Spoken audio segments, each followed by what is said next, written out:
Vamos a hacer un pequeño repaso y ya dejamos terminado hoy el tema del evangelista. Oramos. Padre, te damos gracias en el nombre de Jesús por esta noche, por la oportunidad y el privilegio de estar otra vez reunidos en tu nombre. Te pido, Señor, que tú nos bendigas y puedas hacer de nosotros un instrumento de tu paz. Fortalécenos, escóndenos en el hueco de tu mano poderosa y prepara nuestro espíritu para que tu espíritu pueda tratar con él. Ayúdanos a entender y desear poner por obra la obra del evangelista. Señor, así le dijiste tú, el apóstol Pablo le dijo a Timoteo, cumple tu ministerio, haz obra de evangelista. Gracias, Señor, en el nombre de Jesús. Amén. Bueno, le voy a hablar primero un poquitito de cuáles son los dones que siguen al ministerio evangelístico. El evangelista lo siguen los dones principalmente de sanidad y de milagro. El evangelista lo sigue, forman parte de su vida el don de milagro y de sanidad. El poder de la palabra se ve a través de los milagros. Dice que la gente se reunía alrededor de Jesús porque veía los milagros.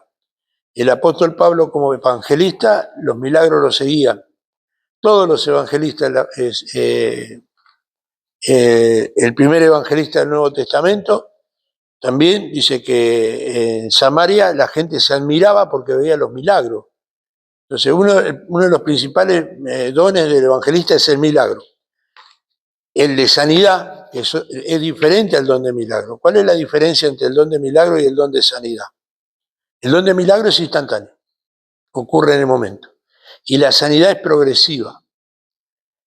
El don de fe, al evangelista lo sigue el don de fe, declara y proclama por fe. Por ejemplo, cuando el Espíritu de Dios le da testimonio de una sanidad, él lo declara y no se ve la sanidad. Dice, no, pero como es progresiva, la sanidad empieza a formar parte de la vida del que escuchó. Otro de los milagros que hay, otro de los dones que lo siguen al ministerio evangelístico, es el don de discernimiento de espíritu. El evangelista se para en un lugar y sabe lo que pasa. El Espíritu de Dios le da discernimiento para entender el lugar, el espacio, el tiempo. Otro de los milagros es el milagro, ¿no es cierto?, de discernimiento, como dije, el don de ciencia. Le da el don de ciencia, se desarrolla. No siempre ocurre, no es que todos esos milagros o esos dones se manifiestan, pero son las cosas que lo siguen, el don de ciencia. Está muy latente en el evangelista, el don de ciencia, porque el evangelista está predicando y de repente el Señor le muestra la vida de Eric y le dice, te pasó esto, te pasa esto. O sea, el don de discernimiento y el don de ciencia. Esos son algunos de los dones que lo siguen al evangelista. Recién me decía Ricardo una verdad que lo quiero hablar esta noche justamente. Un evangelista tiene que tener algo que se llama equipo. El evangelista no puede trabajar solo. Uno de los defectos del evangelista, porque todos los ministerios tienen un defecto. Uno de los defectos del evangelista es que es muy apresurado, es hiperactivo y le cuesta sujetarse. Siente que tengo que ir allá y quiere salir, no importa si el pastor lo deja, a mí me mandó el Señor y sale. Entonces, tiene ese problema, les cuesta sujetarse a las autoridades. Por ende, a veces el evangelista no alcanza los estamentos que debería alcanzar porque le cuesta aceptar que tiene que tener gente alrededor. Nosotros dentro de nuestro ministerio pretendemos de que se armen equipos. Cuando uno siembra, tiene que tener quien recojan el sembradío, los sembrados. Entonces los evangelistas en este ministerio van a tener que aprender a formar equipos. Y el evangelista es el que siembra, el que recoge y tiene el pastor. Los que siembran son el evangelista siembra, va. Y los que van manteniendo el fruto son la iglesia, los maestros, los pastores. ¿Me explico? Por eso tiene que aprender a trabajar en equipo. El evangelista a veces medio, ¿cómo lo explico para que me entiendan? Medio apresurado, quiere hacerlo todo, porque considera que él es la persona indicada para hacerlo. Es sanguíneo. Es sanguíneo, esa es la palabra, es muy sanguíneo, porque es un guerrero. El evangelista no anda ahí, no, él sale y pecha y empuja y se va a llevar 3 veces la pared por delante, pero las 3 veces la volverá a pechar hasta que la rompe. Es sanguíneo, no es, el pastor es más pausado, el maestro es mucho más pausado, pero el evangelista, como es una persona de pelea, de combate, el evangelista tiene que estar preparado porque es una pelea cotidiana. Es el que abre la brecha para que se establezca la obra. El apóstol viene y dice, acá hay que abrir una obra, por ejemplo, el que le tiene la visión. El evangelista es el que va adelante y rompe y va y empuja. Y después tenemos los que conservan los frutos, que son los pastores, los maestros. ¿Me explico? No puede trabajar solo un evangelista. Lamentablemente hoy hay mucha gente que yo soy evangelista y sale, anda por aquí, por allá, y ¿dónde quedan los frutos? No hay fruto, ¿por qué? No porque él no sirvió su mensaje. No hay fruto porque no tiene el equipo que lo controle, que contenga a la gente. Otra de las cosas que el evangelista tiene que aprender es a mimetizarse con el lugar. ¿Qué digo mimetizarse? Cuando uno va, hablemos de las guerras, cuando un ejército va a salir a la guerra.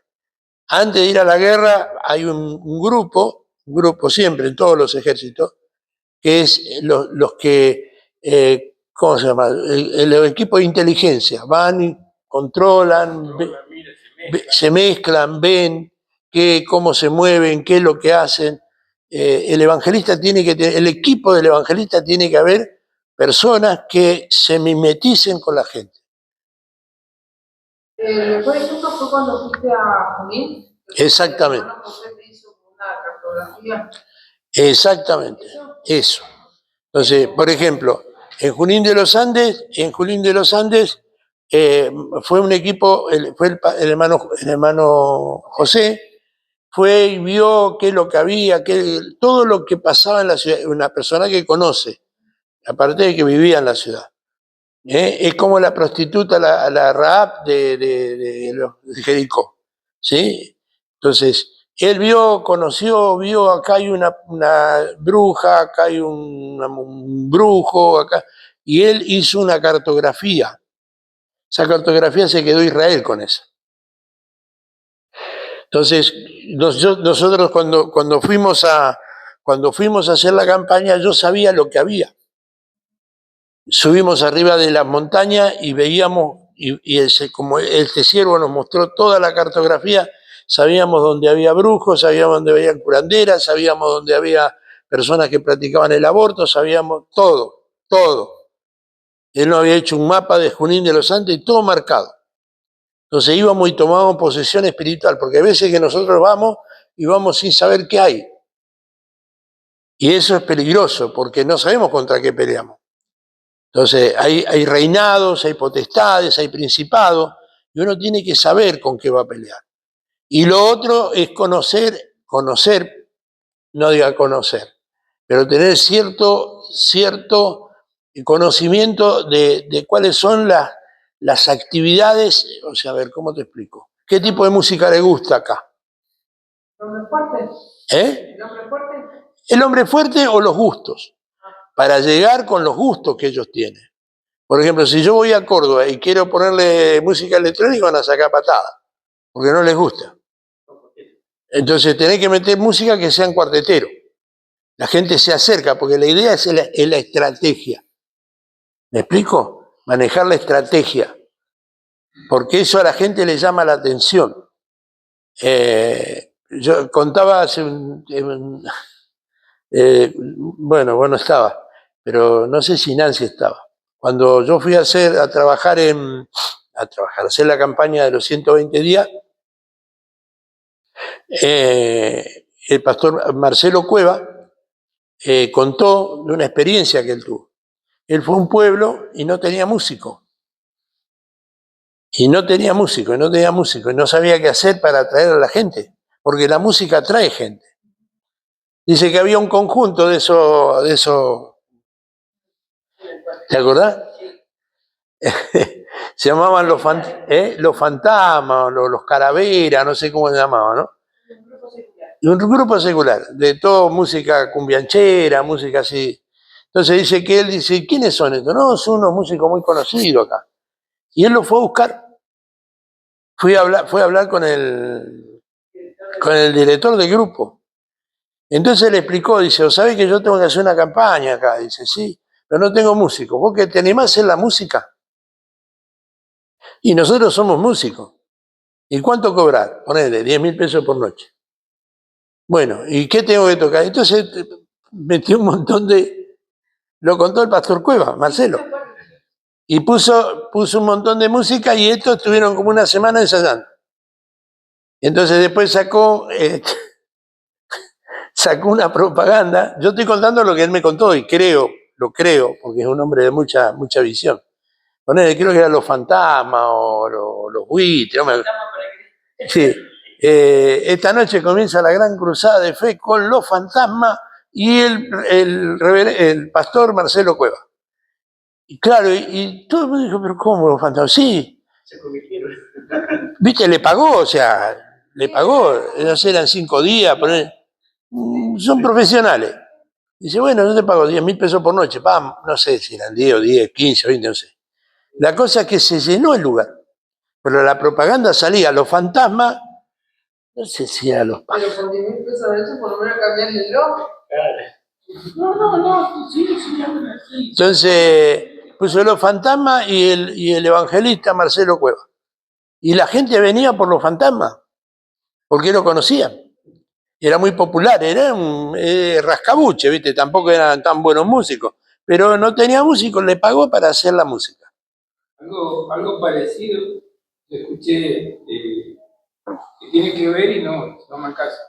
Un día escuchando a un pastor decía, usted si tiene que conseguir y quiere y tiene un verdadero llamamiento, dice, vaya a las prostitutas en las casas, en la ruta, páguele, pero no para llevársela a su casa, llévela a un evento y páguele las 2 horas. También yo que escuche la palabra, porque el oír de la palabra es la que convierte a la persona, el oír de la palabra, no para llevarse. Y bueno, el antiguo. Bueno, yo ahí ya no estoy tan de acuerdo, pero sí, este caso sí lo conocí de primera mano y la verdad que a mí me llamó la atención, porque la verdad que fue impactante para el lugar. Y se formó una o dos iglesias en ese lugar, gracias a ese movimiento de los fantasmas y Marcelo Huerta. También conoces esa historia porque lo contó y estaba Bernabé. Ah, claro, Bernabé lo sabe. Después le voy a preguntar, no sé si eran los fantasmas, pero era un nombre rimbombante, así medio, ¿viste? Y salió la propaganda en la calle, o sea, había cartelería, ¿viste? Nosotros lo miramos a Marcelo y nos matábamos, dice, ustedes se ríen, pero es cierto, no teníamos músicos. Y le pagué, no sé si eran 3, 5, 10 noches, y fueron y tocaron. Entonces nosotros podemos contratar a Willy para que... Sí. ¿Me entendés? Entonces fue una experiencia. Entonces, ¿qué quiero? Uno tiene que aprender a mimetizarse. Yo no puedo, por ejemplo, decir, el otro día me estaba viendo la televisión, la cava, una muestra de la cava, y yo veía esos pasillos y se me llenó el corazón de deseo. Yo quería ir a predicar a mi lugar. Hay una cancha, pero yo no puedo ir ahí vestido de traje y corbata, me van a sacar patada. Entonces uno tiene que estar mimetizado con el lugar. El evangelista tiene que estar mimetizado con el lugar. En eso sí estoy de acuerdo con Dante Gebel, ¿no es cierto? Porque nosotros hacemos cosas porque queremos llevar la iglesia al hombro. ¿Me explico? Y nosotros somos la iglesia. Como nosotros acá en la iglesia decimos tres gloria a Dios, en la calle queremos decir tres gloria. No, porque la gente no entiende qué estamos haciendo. En la iglesia hablamos de diezmo, de ofrenda. En la calle no podía hablar ni de diezmo ni de ofrenda. No sé si me voy entendiendo. En la calle tenés que usar el lenguaje de la calle, sin entrar en la grosería, en la estupidez. El evangelista tiene que tener esas características, esa viveza, esa picardía santa de ser parte de la gente para que la gente sea parte tuya. Claro, por eso Pablo llega a un momento, yo soy griego con los griegos, escita con el escita, judío con el judío. Nosotros tenemos que mantener nuestra línea de santidad. ¿No es cierto? No podemos hablar grosería, palabras necias, todo. Pero tenemos que sentir que la gente se siente identificada con nosotros. No podemos marcar una... No, tenemos que buscar la forma de mantener una identidad con él. Somos, como decirlo así vulgarmente, un camaleón. No deja de ser camaleón, pero cambia de color. Exactamente. El evangelista, y la iglesia también, el equipo que va a trabajar, porque en las campañas se trabaja un equipo, no trabaja el evangelista solo, tiene que trabajar un equipo. Tiene que estar en sintonía. ¿Me entendés? Tiene que tener un equipo, por eso uno tiene que preparar una campaña, tiene que preparar los ujieres, la sugiere, tiene que preparar los consejeros, tiene que prepararlo. Claro, ¿me entendés? Porque no podía ir a una campaña así. Y el evangelista se tiene que sujetar. Tiene que sujetarse. El evangelista por naturaleza es poco sujeto. A ver, yo quiero que veamos, hoy vamos a ver uno de los avivamientos en África. Ponelo, hijo.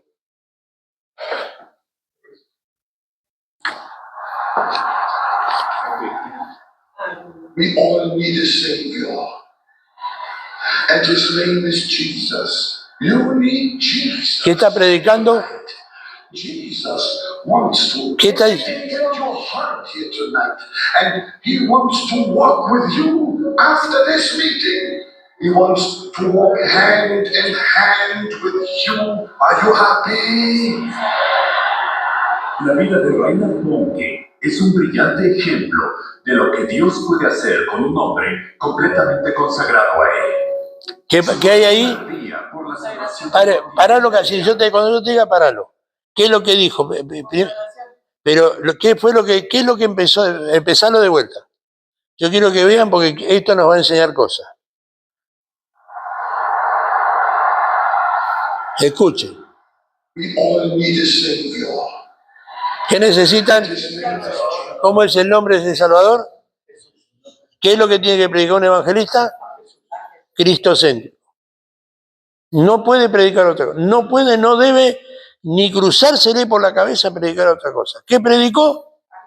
Jesús. Seguí. You need Jesus. ¿Qué necesitan? Jesus. No necesita la iglesia, no necesita sacarse el aro, no necesita usar pollera, no necesita usar pantalón, no necesita usar corbata. Él está vestido de corbata, problema de él. Pero él predica, ¿qué necesita? Jesús, siga. Wants to get your heart here tonight. ¿Quién quiere tener tu corazón? ¿A quién le tenés que entregar tu corazón? No al pastor, no al hermano, no a la congregación, a Jesús. Siga. He wants to walk with you after this meeting. He wants to walk hand in hand with you. Are you happy? La vida de Reinhard Bonnke es un brillante ejemplo de lo que Dios puede hacer con un hombre completamente consagrado a Él. ¿Qué es consagrado? ¿Qué es consagrado? Apartado para tu lengua, tu pensamiento, tus ojos, tu corazón, tu pasión, tu deseo. Consagrado, apartado, ¿no? Lo demás, cero a la izquierda. Siga. Por la salvación del continente de África. Y siguió esa pasión durante toda su vida sin titubear.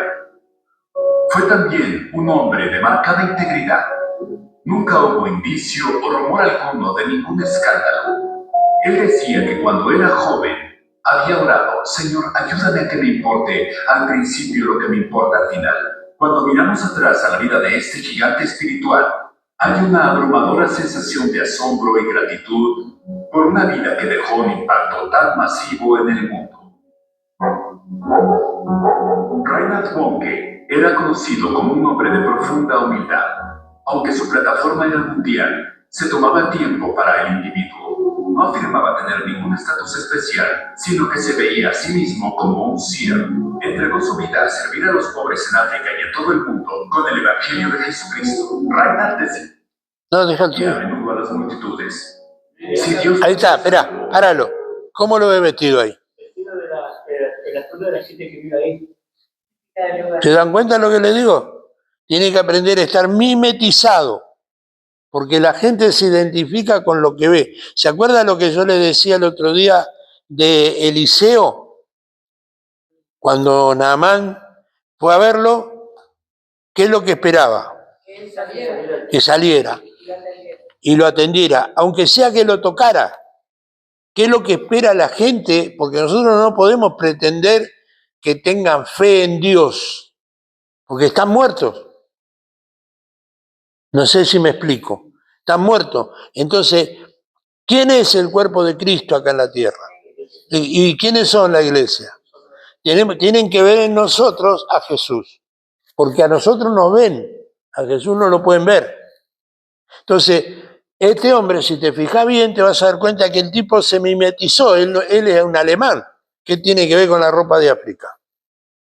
Pero él necesitó que la gente lo viera.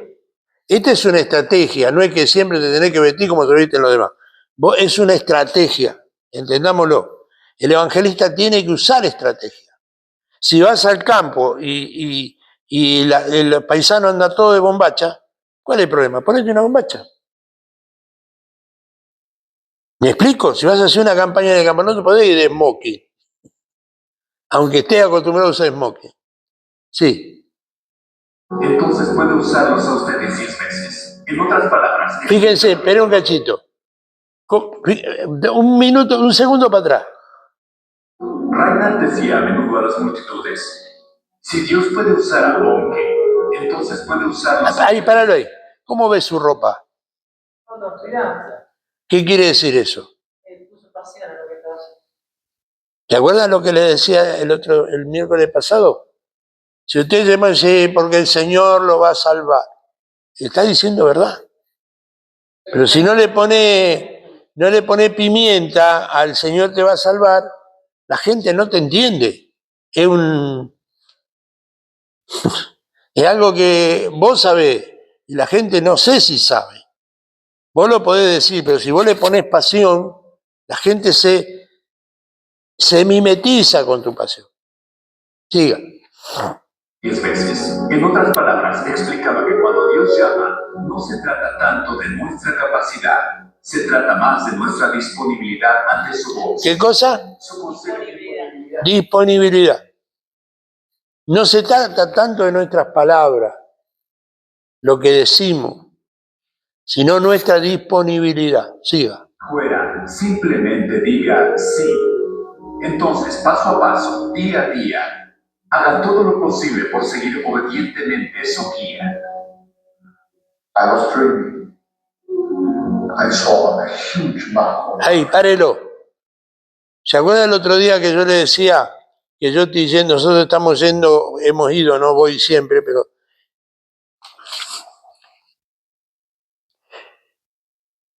una preñez, un sueño, una visión. La visión es un proyecto. Yo tengo una visión. ¿Cuál es mi visión? Quiero llegar a Tucumán. Vamos. Empezar a visualizar Tucumán. Sus conocimientos, sus costumbres, sus gustos, su vida, su forma de hablar, su forma de caminar. Buque soñó, tuvo una visión con África.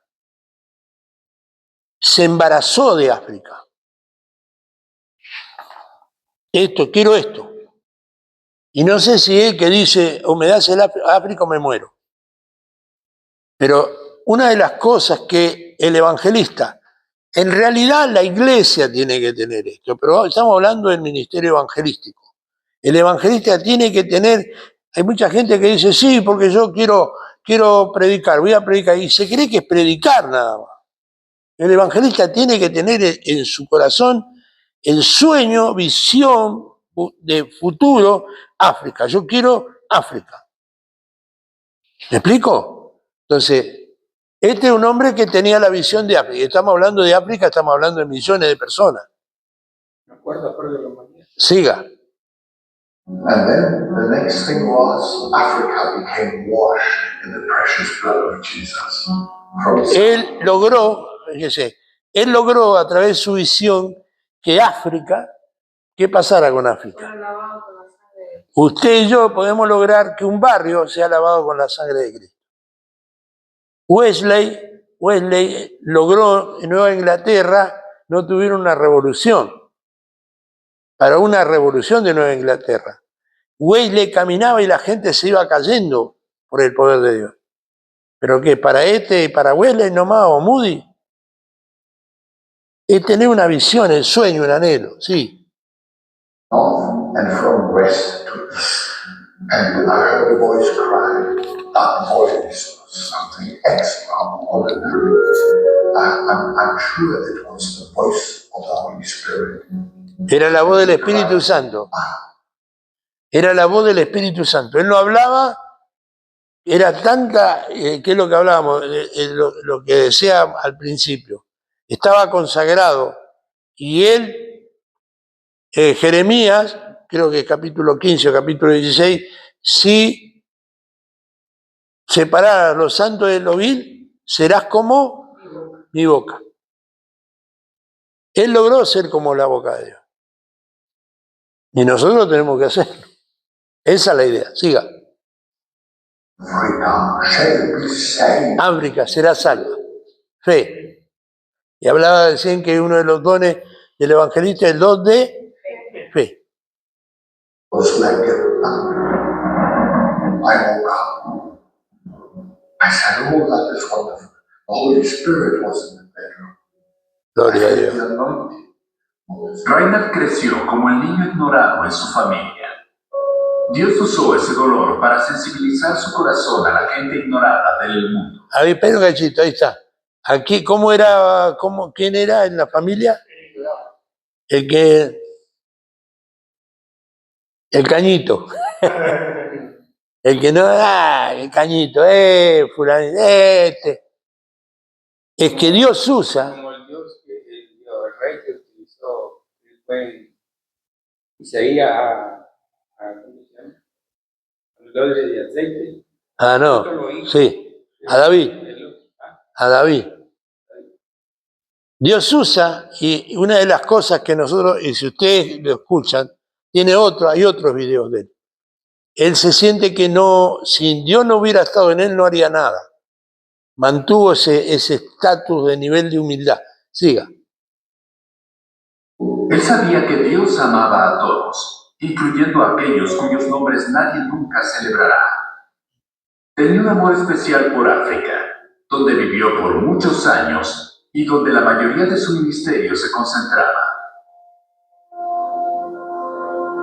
Hijo de un pastor, Reinhard Bonnke entregó su vida al Señor a los 9 años y escuchó la llamada al campo misionero antes de que fuera un adolescente. Después de ir al colegio bíblico en Cádiz, llevó a personas a Cristo a través de prédicas artísticas en las calles de Alemania. Y después fundó una iglesia. ¿Dónde nació su ministerio? En las calles de Alemania. O sea, ¿qué nos muestra esto? No acá adentro. Y a veces, a ver, chicos, Y esto lo estoy viendo yo con las mujeres.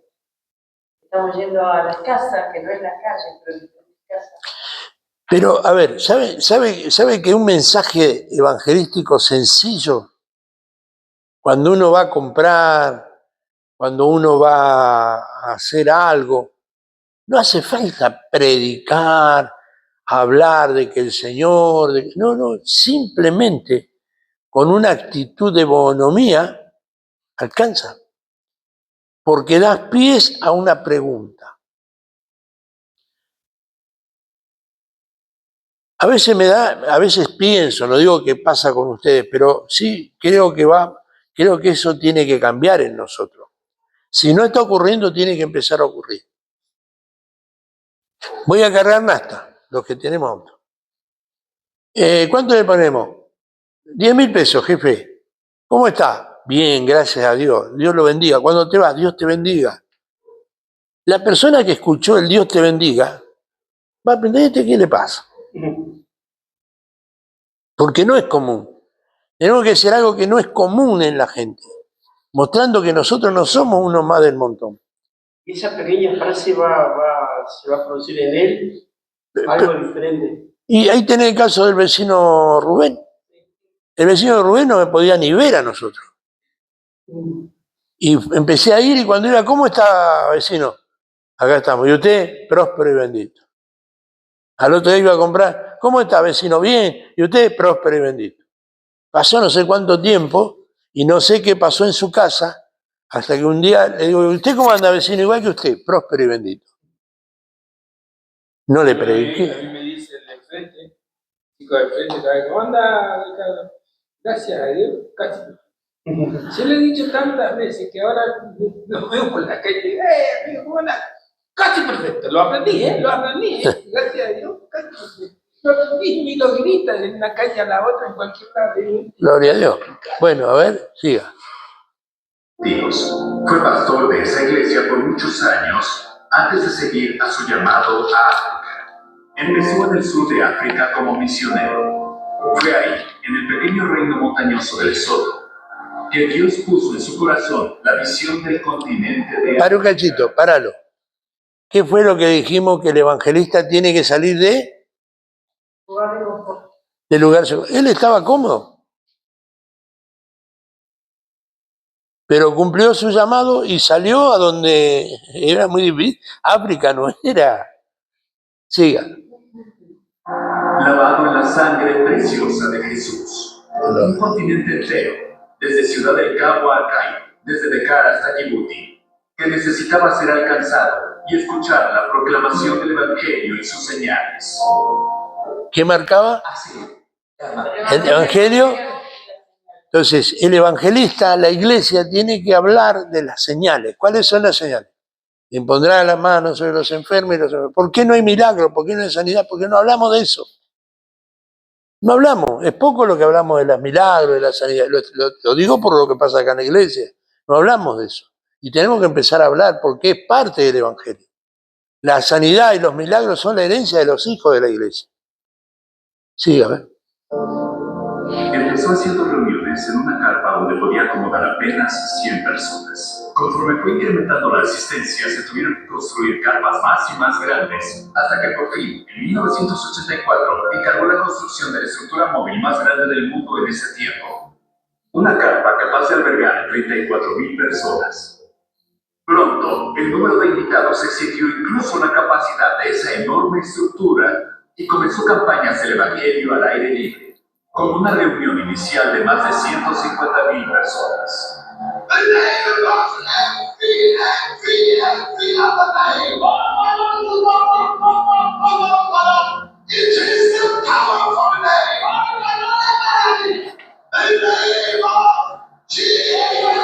Aleluya.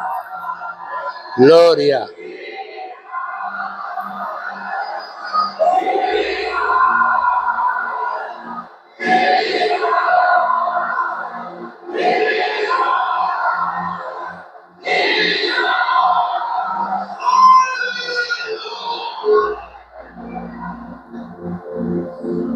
A Reinhard frecuentemente le preguntaban cómo alcanzó un nivel de éxito tan fantástico con su ministerio. Su respuesta era que ninguna cantidad de técnica o pericia puede lograrlo. A menudo reflexionaba en sus humildes inicios. Empezó en el apostolado como lo que él refiere, desde cero, parado en una esquina de la calle con un acordeón. En esos primeros tiempos, simplemente hacía lo que podía, sin que sus acciones dieran muchos frutos. Pero Reinhard tenía una pasión ardiente por alcanzar multitudes para Jesús. ¿Qué tenía? Párelo, ¿qué tenía? Una pasión ardiente, siga. Estaba determinado a creer en Dios para que toda África fuese salva. Siguió yendo hacia adelante hasta que llegó el éxito de 100 años de oraciones por la resurrección por parte de generaciones devotas. Una temporada de cosecha llegó. Vino como una inundación de salvación y milagros, como otro capítulo siendo escrito en el libro de los Hechos. Hace más de 45 años, siendo un predicador joven en África, Reinhard predicaba a veces a diminutas reuniones. Contó que en una ocasión viajó un día entero para llegar a un pueblo y solo 5 personas asistieron a su reunión evangelista. Pero mediante de perseverancia inquebrantable y obediencia absoluta al llamado de Dios, Reinhard eventualmente se encontró liderando un movimiento que resultó en más de 79 millones de decisiones registradas para Cristo. God will not allow anyone to thwart him and his plans. No, he puts people out of the way and puts people in the way, but those who are willing to go that way. I felt God could overnight raise anyone else to do that job, but I was so keen to go with him and see nations. África por Jesús. En su primera campaña del Evangelio, Dios le dio a Reinhard una visión sobrenatural.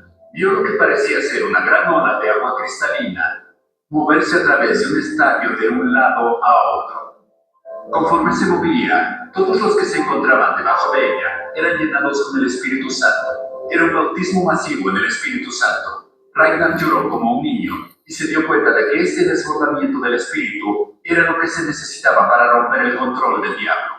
Ahí mismo se determinó viajar a través de África con el poder del Evangelio. Pensó que si Dios podía hacer eso a 10,000 personas, también lo podría hacer por 450 millones. Hoy ya no decimos África será salva. En vez de eso decimos África está siendo salva, conforme el milagro continúa hacia la siguiente generación.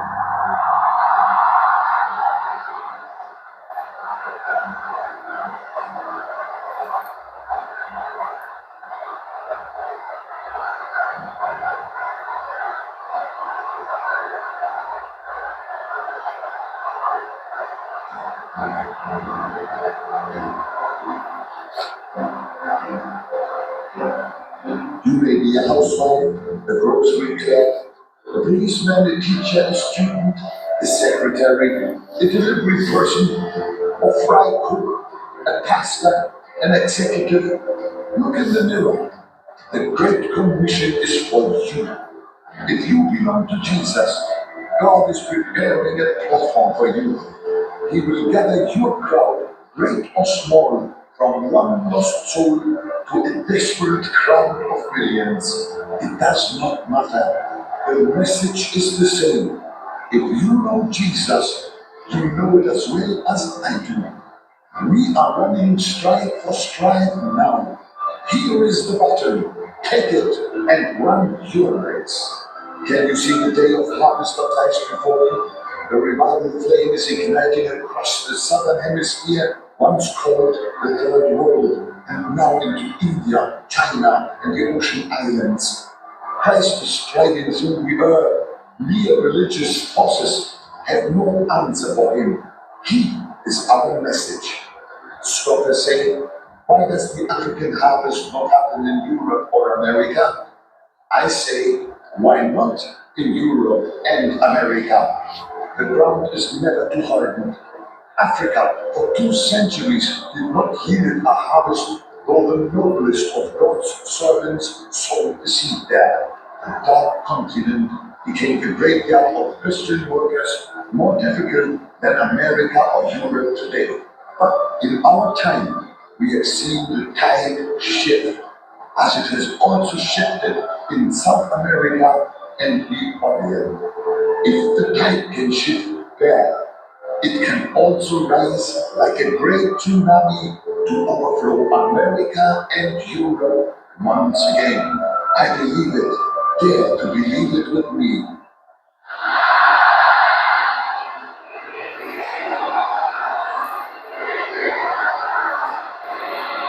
Coménteme en algo.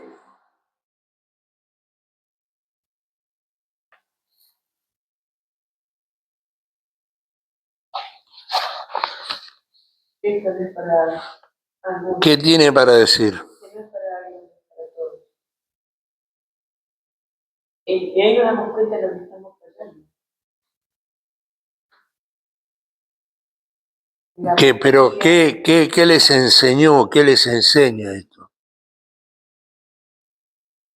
La pasión con la que él enfrenta el llamado que Dios le hace. Que dejó todo por seguir el llamado. Pero que esto se pertenece a él. ¿Eh? Lo que él, lo trabajo, todo. Dejó todo. Invirtió lo que tenía y lo que no tenía. Esa carpa la compró él con su... ¿Lo empiezo, hijo? Estás viendo justo el manto. Desde que era un niño, tenía el corazón puesto en África. Pero ¿quién era yo ante este vasto continente? No era más que un joven misionero cuya visión no se extendía hasta el horizonte, sino tan solo a un pequeño grupo de personas. Entonces el Señor me dio la visión de una África lavada por su sangre. ¿Qué le dio? Debía llevar en la La visión de una genio desde Ciudad del ¿Qué les decía recién? Que hay que tener una visión de un lugar. Se llame Cuesta Reyes, se llame, no sé, cómo se llame. Que tiene la iglesia, tiene que tener una visión. Vamos por ello. Siga. No, un insignificante misionero. La clave era la fe. Confiar en el Señor y actuar conforme a lo que crees. Y eso es lo que hice. Y lo que sucedió después muchas veces me asombra. Los resultados no se podían atribuir a ningún hombre. What a privilege to be able to have a share in with the absolute God. And I believe that this is only the beginning. I believe that God has far greater blessings in store for us.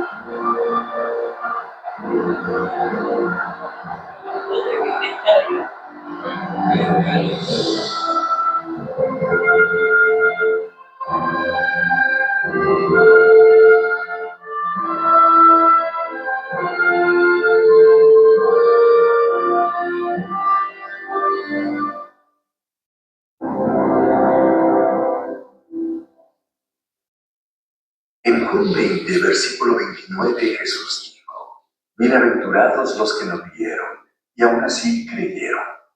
La fe que se apoya en ver necesita continuar viendo para mantenerse viva. La fe que se apoya en ver pronto se marchita. Vivimos por fe, no por vista. La fe debe apoyarse en la meditación de la palabra de Dios. ¿En qué? Josué es un ejemplo. En la meditación de la palabra de Dios. Sí. Lo cual dio empuje a su fe, pero luego falló en Ai. Fue un duro golpe para él. Tuvo que volverse a Dios y recordar otra vez las palabras de Dios a Moisés. Dios le mostró que no debía apartarse de su palabra nunca, ni a diestra ni a siniestra. Entonces consiguió la victoria. Siempre sucede así. La fe es la victoria. La fe que viene por la palabra de Dios.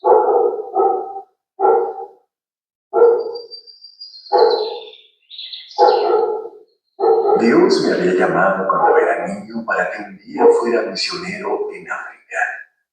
Así que en los años de mi adolescencia siempre tuve esto presente. Era un sentir tan fuerte que toda mi vida empezó a encaminarse en esa dirección. Yo solo vivía para el momento en que tuviera edad para que me admitieran en la escuela bíblica. No solo debía ser una escuela bíblica, debía ser una escuela misionera.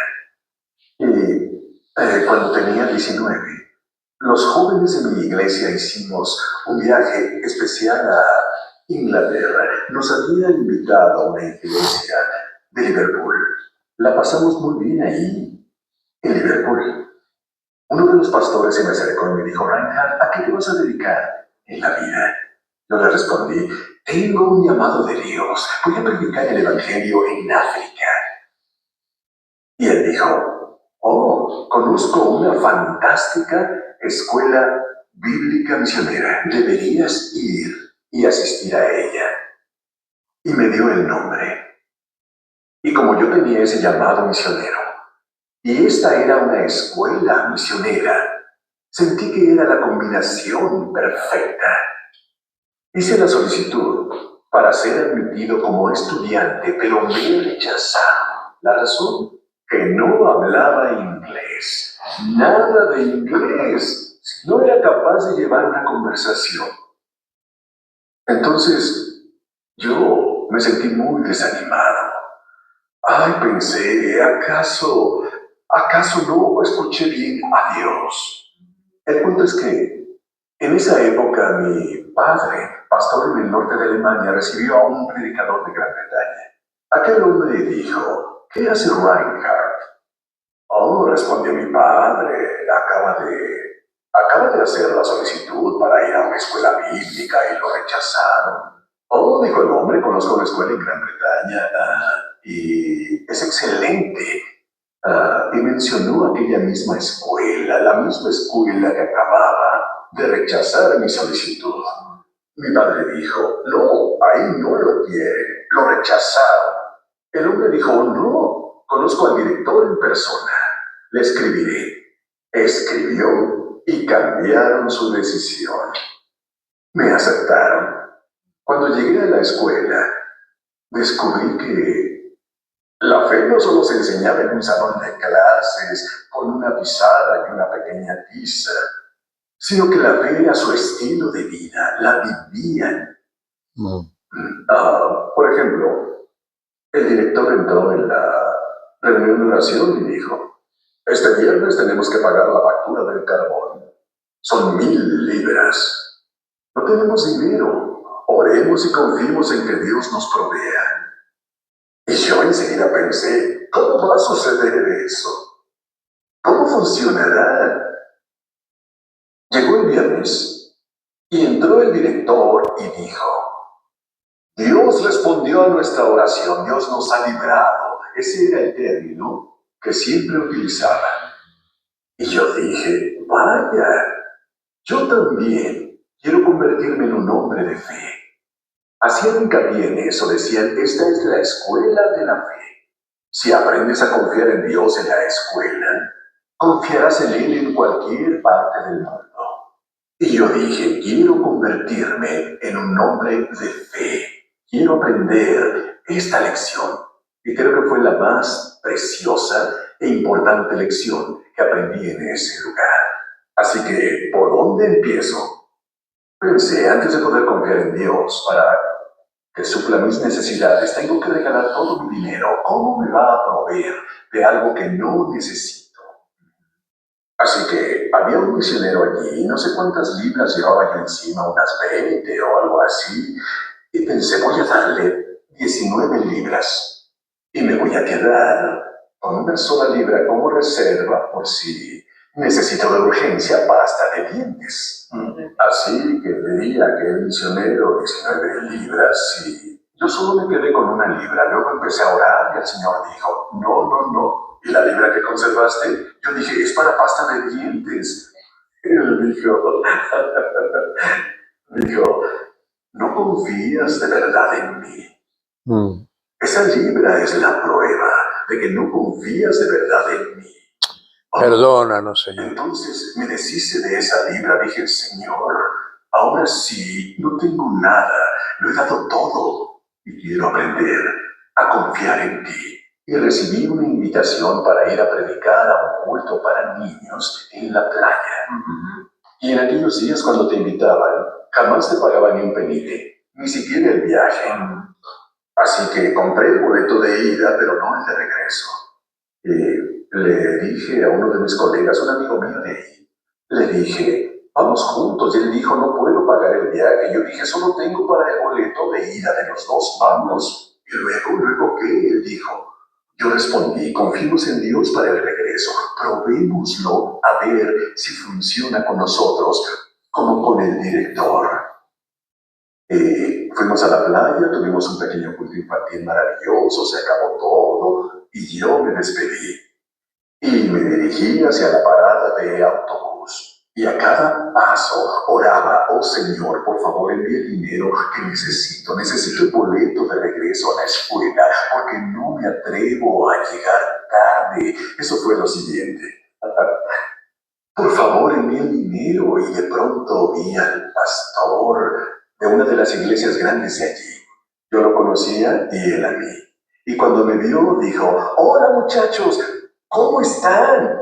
Entonces yo pensé, gracias a Dios, aquí llega la respuesta a mi oración. Si Dios puede hablar a alguien aquí en esta playa, debe ser a este pastor. Él, sin duda, puede escuchar la voz de Dios. El pastor nos invitó a una taza de té y nos habló de todas las maravillosas respuestas a la oración que había tenido. Llegó el momento de pagar el té, abrió su billetera y vi todo el dinero que tenía. Casi se le salieron los ojos de sus órbitas. ¿Entienden? Vi tantos billetes allí y pensé, yo solo necesito para el boleto. Solo 10 chelines.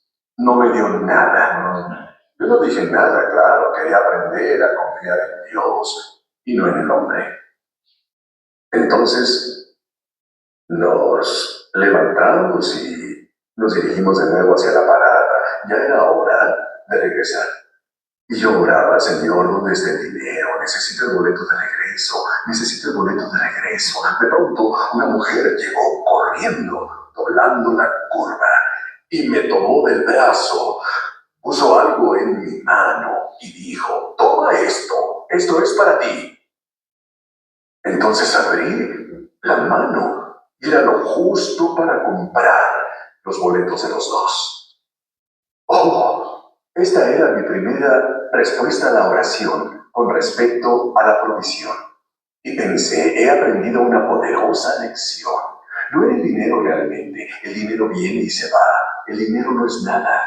Viene y se va.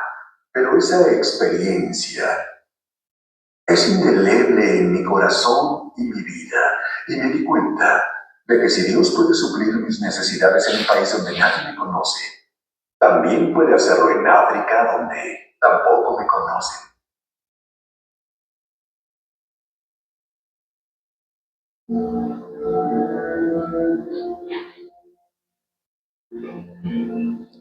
No se puede predicar lo que no se cree.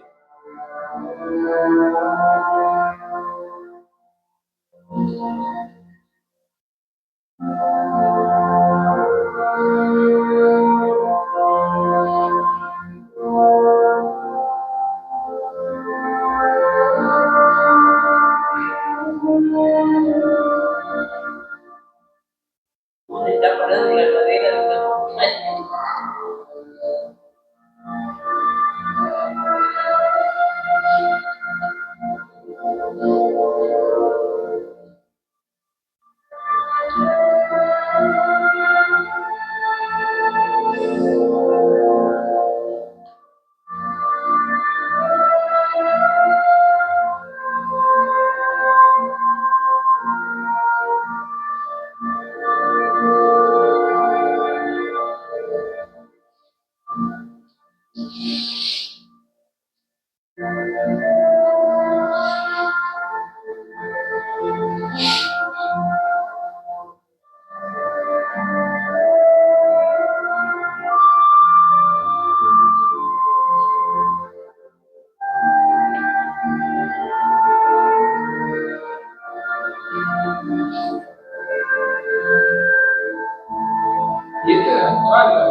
¿Eh?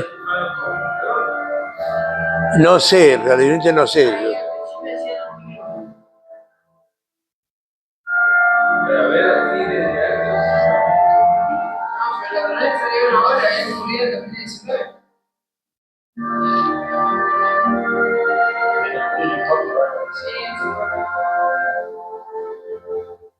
Y habrá continuado con ese ministerio. Se ve que alguien continuó porque hay un avivamiento en África. Fuerte, poderoso en Uganda, en Kenia.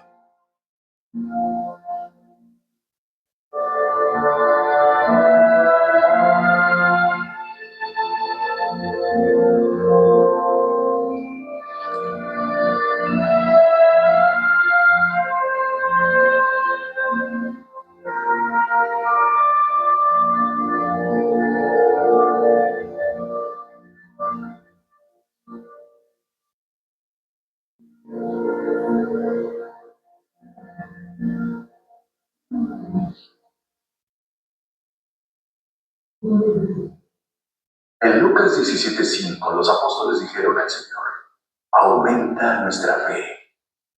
Los cristianos siempre han querido eso desde entonces, fe a manos llenas. ¿Y qué respondió Jesús?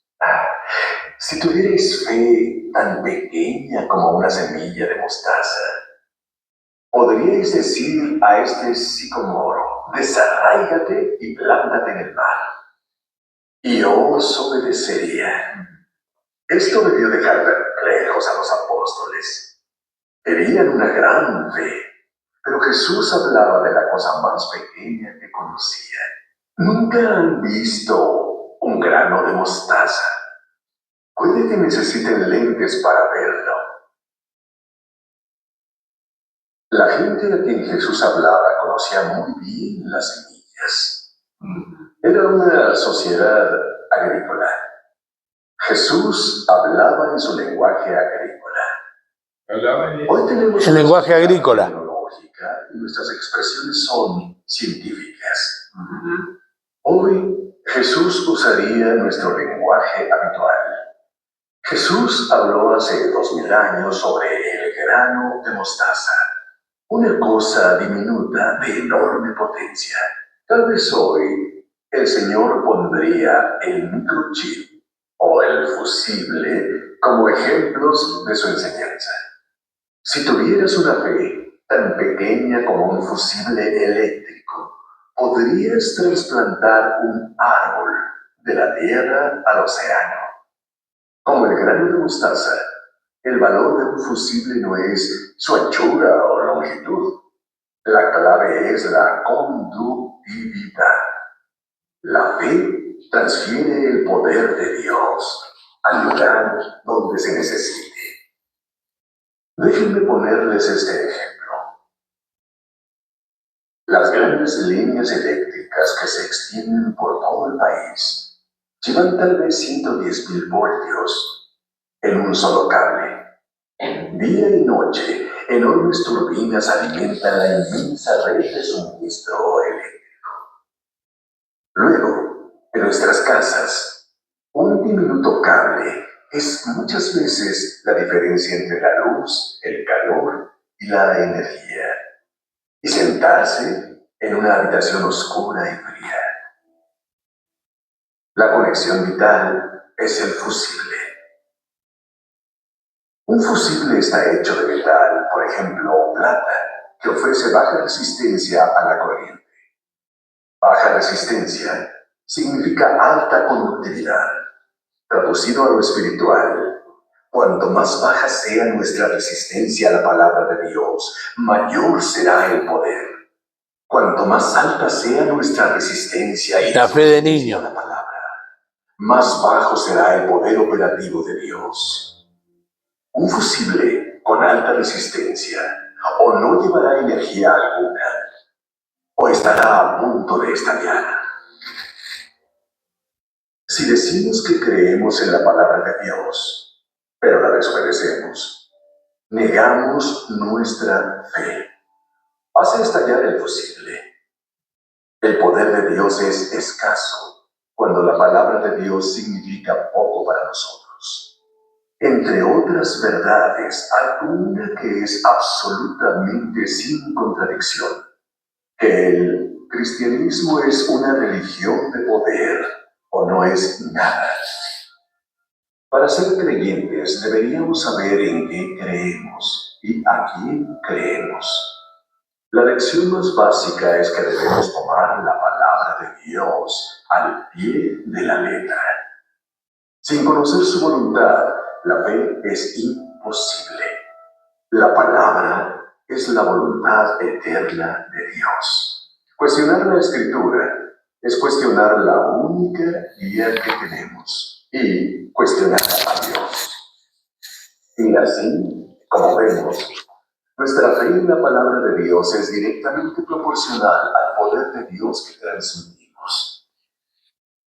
No podemos generar poder con nada de lo que hagamos. Música, adoración o atmósfera.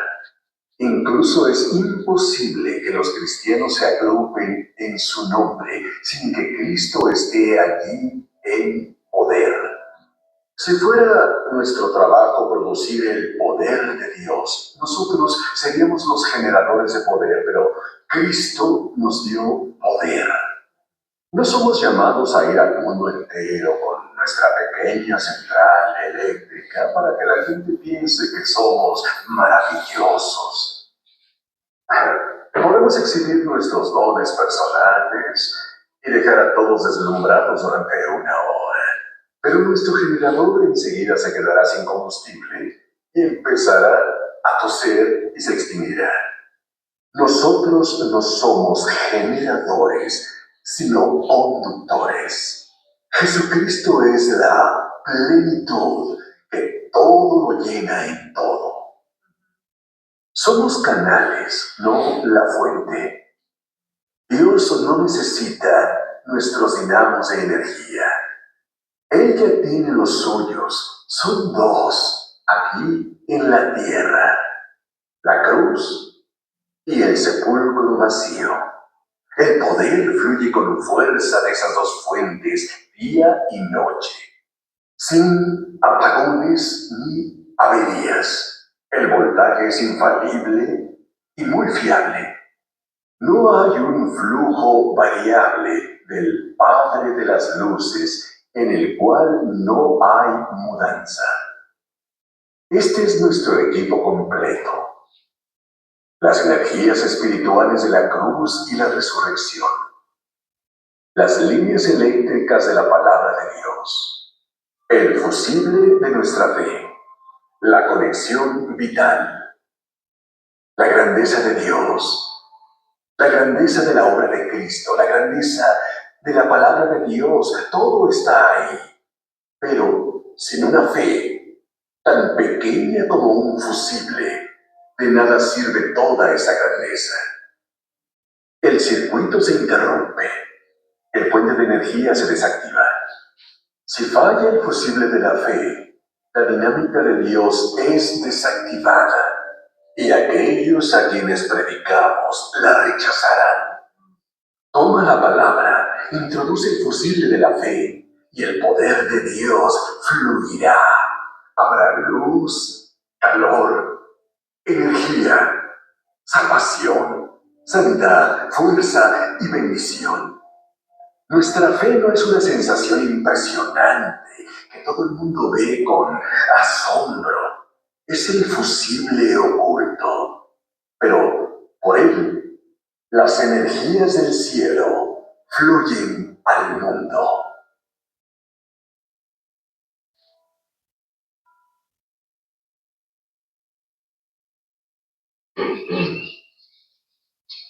Cualquiera puede creer en Dios cuando Dios ya se está moviendo. La verdadera fe actúa cuando no parece que Dios se esté moviendo. Entiende esto. Dios ama al hombre y a la mujer que confían en su ayuda. Esta es la fórmula del triunfo, la bendición y el avivamiento.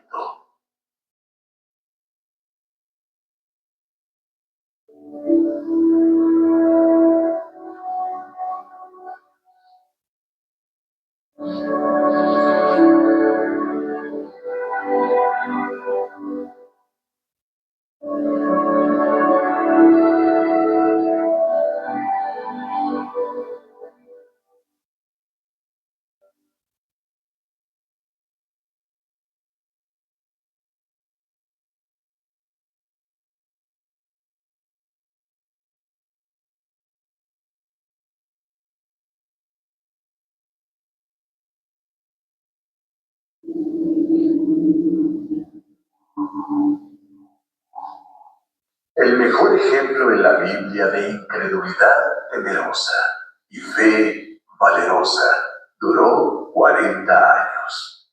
Fue como ver una obra teatral en 40 actos que describe la ruina completa de la fe. Aún las vemos en nuestra mente claras, a las tribus de Israel en el desierto. Muchas veces su vagar los llevó cerca de la frontera de la tierra prometida.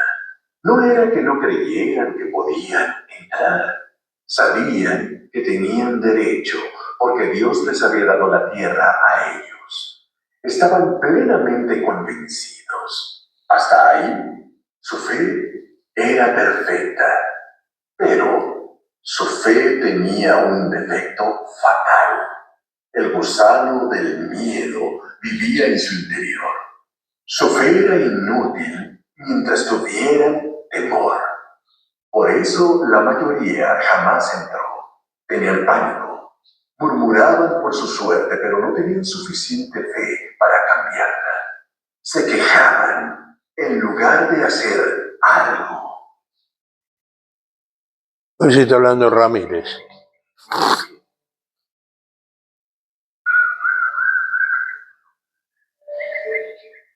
Entre los espías había 10 incrédulos y 2 llenos de fe. Comúnmente esa es la media normal. De cada 12, 2 creen y consiguen lo que Dios tiene para ellos. Cuando Jesús dijo, no temas, cree solamente, fue un profundo análisis de esta emoción. Normalmente decimos, no tengas miedo, sé valiente, ten valor. Jesús no dijo solo, no tengas miedo. Sabía muy bien que el miedo es parte del carácter del hombre. Dijo, no temas, cree solamente. Durante periodos de melancolía en los que, como dice la Escritura, ni las estrellas ni la luna aparecen, confiar en Dios es el ancla del alma. El Salmo 56:3 dice, en el día que temo, yo en ti confío. Ese es el momento de confiar. Por desgracia, algunas personas por naturaleza son nerviosas, propensas a la depresión y hasta al pánico. Hay ejemplos famosos como Tchaikovsky o hasta el príncipe de los predicadores, Charles Spurgeon, que conocía la garra de la depresión y hacía reír a sus alumnos porque, si no decía, que llorarían. Puede que el autor del Salmo 42 padeciera también del mismo carácter depresivo, pero una vez más la fe vino en su ayuda. Dijo, fueron mis lágrimas mi pan de día y de noche. ¿Por qué te abates, alma mía, y te turbas dentro de mí? Parece que no encontraba explicación racional para su depresión. Sin embargo, sabía dónde hallar la fuerza. Se dijo a sí mismo, deposita tu esperanza en Dios, porque aún he de alabarle, salvación mía y Dios mío. Esto nos enseña una gran lección. La fe no es un sentimiento. Cuando llega el peligro, el miedo es inevitable. Cuando nuestra química corporal crea una sensación de inminente desastre, o sufrimos golpes fuertes y nuestras circunstancias son opresivas y oscuras, o cuando la enfermedad y el dolor llaman a nuestra puerta, llega el temor y la alarma como si fuera una causa y efecto natural. ¿Qué hace entonces la fe? nos quita los grilletes de los tobillos y desafiamos a su garra paralizadora y seguimos adelante aún así. He tenido que poner esto en práctica muchas veces a través de los años. A veces las circunstancias te rodean de tal modo que te parece que no es posible que oyeras bien a Dios cuando empezaste. Pero ese es precisamente el momento de actuar conforme a lo que crees, no conforme a lo que sientes. Con Dios, el temor no nos detendrá, venceremos. Si creemos, nada puede evitarlo, por mucho que la vida nos maltrate. Jesús dijo que sus discípulos debían dar sus vidas por Él, pero ni un cabello de tu cabeza perecerá. Tú, tu verdadero ser, cree a Dios. La superficie del mar podrá estar agitada, pero el fondo permanecerá sereno. La fe opera sin reacciones emotivas. Secretamente imparte fuerza mental y paz de espíritu. No te hundes bajo las olas, las saltas. La fe nos libera del anzuelo del miedo. La fe no es solo para el domingo, es para la vida. La fe no solo es para mover montañas, es también para vivir. Dios nos da gracia para vivir si nosotros creemos. El justo por la fe vivirá. La fe es la sal de la vida.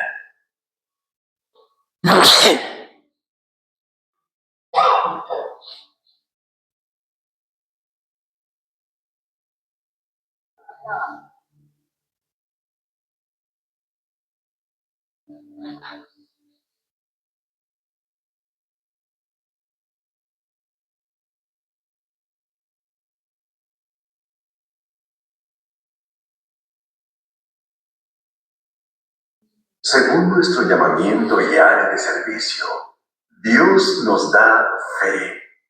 Tenemos fe para cada tarea que Dios quiera que hagamos.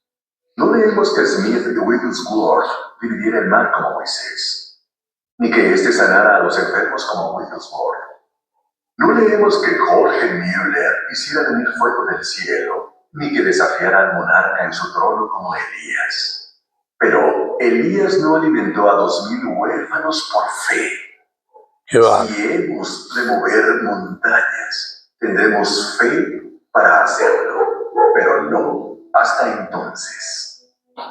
Hay líderes que ejercen ministerios que influyen literalmente en las naciones. No todos ven poderosas sanidades, no es ese su don, pero llevan el evangelio a medio mundo. Su don de fe es conspicuo.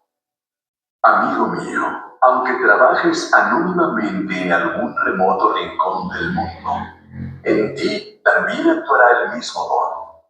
Con Dios, todas las cosas son posibles para ti. Cree solamente. Muy bien.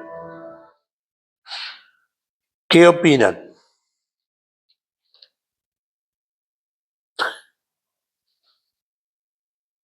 Bueno, parece que no opinan nada. ¿Qué opinas? No tenía fe, no tenía nada. Simplemente quería mostrarles algunas cosas de lo que hemos hablado a través de un ministerio internacional como este, con un éxito sobrenatural. A no todos los va a llamar al evangelismo, pero la iglesia completa tiene que predicar el evangelio. O sea, y la única forma de tener éxito sobre su trabajo son las pocas cosas de las que hablamos, pero que son tan importantes. ¿A ver?